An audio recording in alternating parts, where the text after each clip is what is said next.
Eh bien, le remaniement, justement, on en parle, les rumeurs n'en finissent pas d'agiter la majorité. Emmanuel Macron devrait accélérer dans les prochaines heures.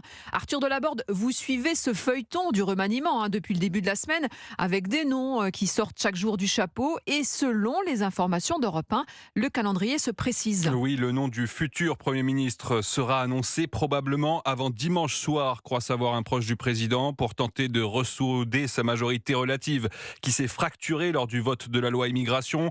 Emmanuel Macron devrait miser sur sa garde rapprochée.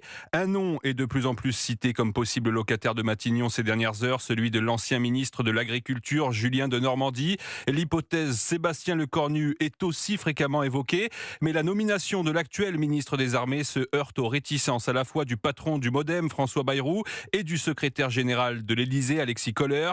Certains avancent également la piste menant à l'ex-président de l'Assemblée nationale, Richard Ferrand. Une fois le Premier ministre connu à la fin du week-end, la formation du gouvernement prendra, elle, un peu plus de temps. La liste des ministres devrait être dévoilée en tout début de semaine prochaine. Les mouvements pourraient concerner des poids lourds de l'équipe actuelle.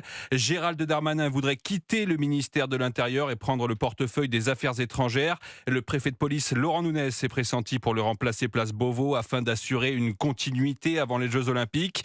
Emmanuel Macron souhaiterait aussi voir son ministre de l'économie quitter Bercy. Il pousserait pour que Bruno Le Maire prenne la tête de la liste de la majorité pour les élections européennes. Merci Arthur Delaborde.